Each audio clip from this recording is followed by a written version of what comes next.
আফগানিস্তানে তালেবানের উত্থানে উদ্বুদ্ধ হয়ে আল কায়দা মতাদর্শের জঙ্গি সংগঠন আনসার আল ইসলামে যোগদান।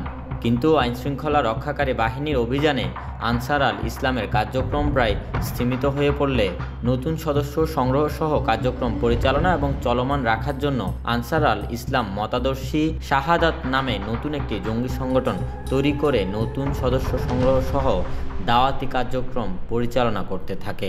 এই সংগঠনের সদস্য সংখ্যা শতাধিক। যোগাযোগের জন্য তারা ব্যবহার করে বিভিন্ন মেসেঞ্জার এবং বিপ নামের একটি মোবাইল অ্যাপ। পরে র্যাব সদর দপ্তরের গোয়েন্দা শাখা ও র্যাব ৩ রাজধানীর গুলিস্তান ও সাইনবোর্ড এলাকায় অভিযান চালিয়ে গ্রেপ্তার করে গ্রুপের ৩ স্থানীয় সদস্যকে। ২৩ মে তারিখ সদর দপ্তর গোয়েন্দা শাখা ও র্যাব ৩ এর একটি আভিযানিক দল গোয়েন্দা তথ্যের ভিত্তিতে রাজধানীর গুলিস্তান ও সাইনবোর্ড এলাকায় অভিযান পরিচালনা করে আনসার আল ইসলামের ৩ জন শীর্ষস্থানীয় সদস্যকে গ্রেফতার করে।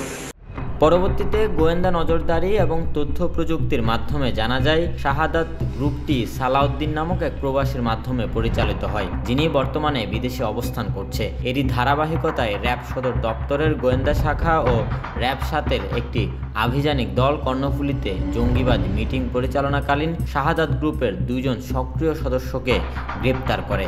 শুক্রবার চট্টগ্রামের কর্ণফুলী থানার শিকলবাহা ইউনিয়ন এলাকার একটি পরিত্যক্ত একতলা ঘর থেকে তাদের গ্রেপ্তার করা হয়। এ সময় তাদের কাছ থেকে জব্দ করা হয় একাধিক জিহাদি বই। এক সংবাদ সম্মেলনে এসব তথ্য জানায় র্যাব।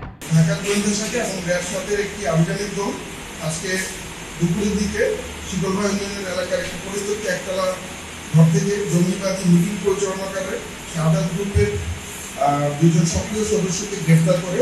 এই ২ জনের নাম আসাদুজ্জামান আসিফ, যার জেলা পঞ্চগড়, এবং অন্যজন মোহাম্মদ আহাদ, যার জেলা পাবনা। এছাড়াও ঘটনাস্থল থেকে আরও ৫-৬ জন আসামি বা সম্পৃক্ত ব্যক্তি পালিয়ে যায়। প্রাথমিক জিজ্ঞাসাবাদে গ্রেফতারকৃতরা উক্ত সংগঠনের সাথে তাদের সম্পৃক্ততার কথা স্বীকার করেছেন।